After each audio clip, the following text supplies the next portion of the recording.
Visa Inc. said over the weekend that it plans to start separately categorizing sales at gun shops. The move is considered to be a major victory for gun control advocates who claim that the better tracking of gun sales may help prevent future mass shootings.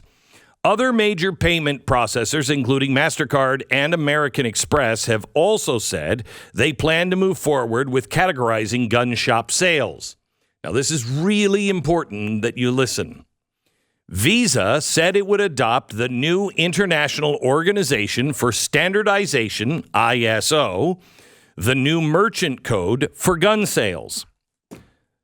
Until now, gun store sales were considered general merchandise. The code would show where an individual spends money, but not what items were purchased.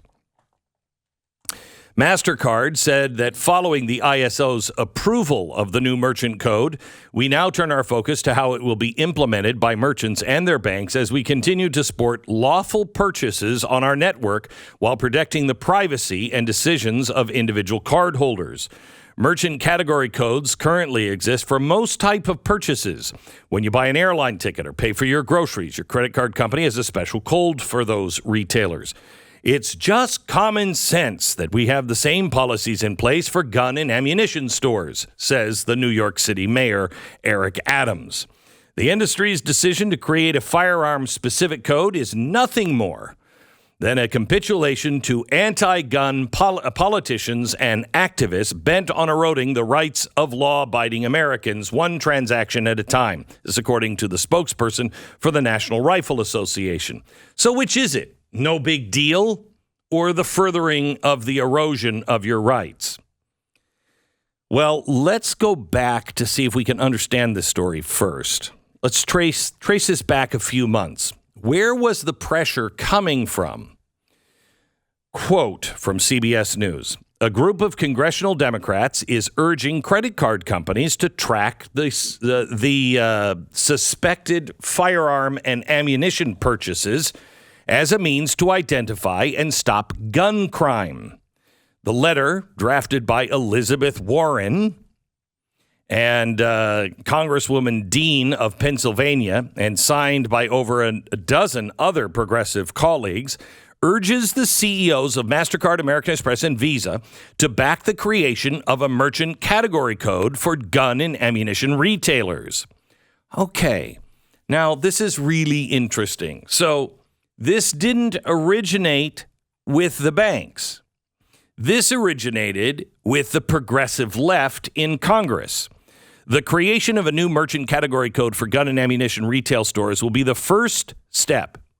They always say this, and nobody listens. Will be the first step towards facilitating the collection of valuable financial data that could help law enforcement in countering the financing of terrorism efforts.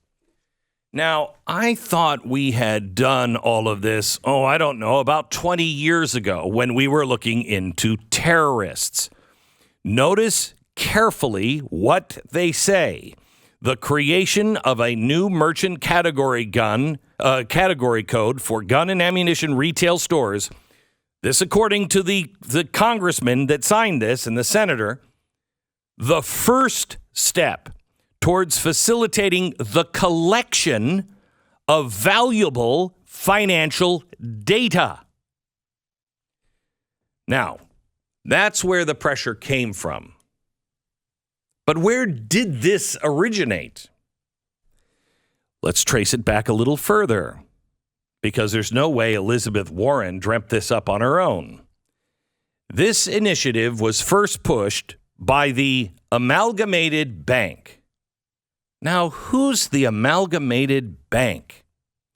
Well, if you really kind of pay attention to this show and you watch the specials, you know who the Amalgamated Bank is.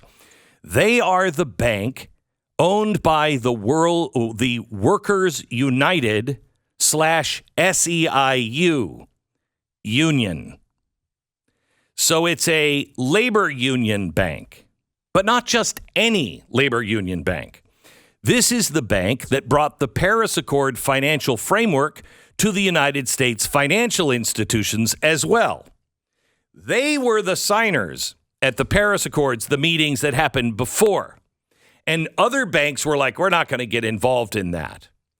But it was the SEIU labor union bank that brought it here to America and then got politicians to push and coerce and get all of the other banks to sign in on this. It was a climate credit score idea.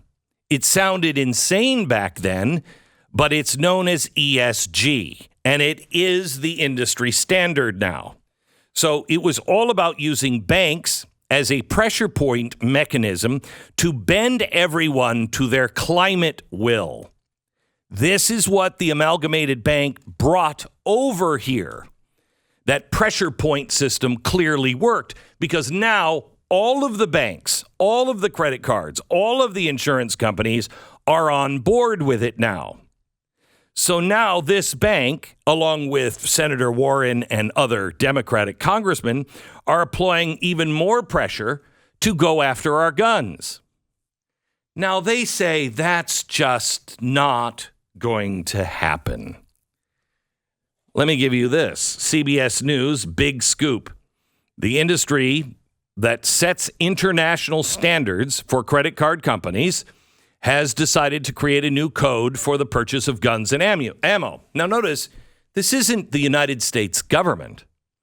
This is an industry group, meaning the financial sector, that sets the international standards. So now we are being forced to accept international standards, and the rest of the country, the rest of the world really doesn't care about guns and ammunition because they ain't got any. We're unique in the world with our Second Amendment. But now we have international standards. So we just can't we can't defy these international standards. Now, they say they're not going to identify the exact purchase. They will separate those items from the more generic category. So merchant category codes made up of 4 digits used across all sorts of industries. And it not supposed to reveal any individual product purchases. Credit card companies lump firearm retailers in with other outlets, classifying them as 5999. Upside down, it's a 5 that doesn't exist, and then 3 6s. Miscellaneous retail stores or 5941 sporting goods stores. New code now for firearm merchants. Potentially suspicious purchasing powers could be flagged by law enforcement. Now, wait a minute. What is a suspicious purchase? This is part of the plan being pushed by Democratic candidates and the Amalgamated Bank of New York, a progressive bank. This is according to CBS News now. The letter drafted by Elizabeth Warren and blah, blah, blah, came out back in June. So the congressional pressure worked. The new code has been approved, but Visa is not happy about it. In a letter obtained by CBS News, sent by Visa last Wednesday, in response to congressional Democrats who supported the plan, the company said, "We believe asking payment networks to serve as a moral authority by deciding which legal goods can or cannot be purchased sets a dangerous precedent." Now, wait a minute. That's Visa. You have this all wrong. Wait a minute. You're just categorizing. It's just numbers. You're not tracking. You're not being asked to do anything except if there's suspicious activity, report it. And what are you turning this into? Let me read this again from Visa. "We believe asking payment networks to serve as a moral authority by deciding which legal goods can or cannot be purchased such a dangerous precedent." Gee, this is almost like, ESG. where Visa, MasterCard, and American Express will be told by their peers and pressured, guys, we can't do business with you. If you're accepting these payments, from gun stores, if you're actually doing business with gun stores, we can't do business with you.